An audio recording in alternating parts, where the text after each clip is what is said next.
Ben, il ne vaudrait mieux pas, parce que, bien entendu, ça a du sens, puisque apparemment on a affaire à. Je parle sous réserve que l'actualité ne me demande pas, mais enfin, ça semble assez évident qu'il s'agit d'un jeune qui est influencé par un islamisme ultra-radical.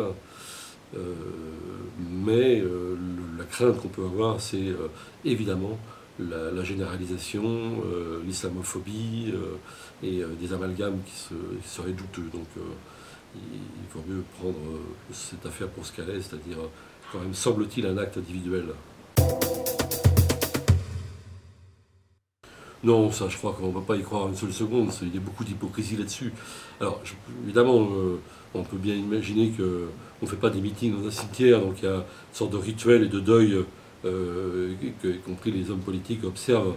Mais derrière cette parenthèse, la campagne continue et évidemment, ce discours sur la mise entre parenthèses de la campagne profite à celui qui a une double casquette, c'est-à-dire qui est à la fois candidat et président en place. Et quand on fait taire les candidats, eh bien, le président, lui, reprend le devant de la scène. Et évidemment, il est à la manœuvre.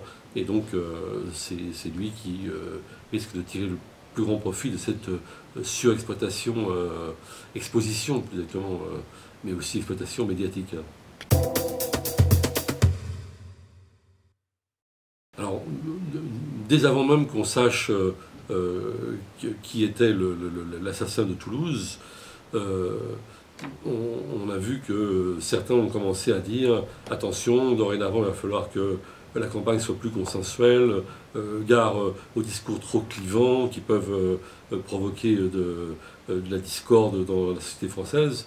Je pense en particulier au politologue Dominique Régnier qui n'y va pas par quatre chemins, qui s'en prend à ceux, dit-il, qui attaquent la finance, à ceux qui disent « je suis le bruit, la fureur ». On reconnaît que c'est une formule qui a été employée par Mélenchon. Donc qu'est-ce que ça vient faire là-dedans? Qu'est-ce que c'est cette volonté de faire taire l'opposition, et en particulier un personnage comme Mélenchon, au moment précisément où il est en pleine ascension et où il a réussi magistralement ce rassemblement de dimanche. C'est la volonté, derrière ça, l'ultime défense, et pas la plus honorable, des ultralibéraux pour faire taire la réapparition d'une véritable critique du néolibéralisme.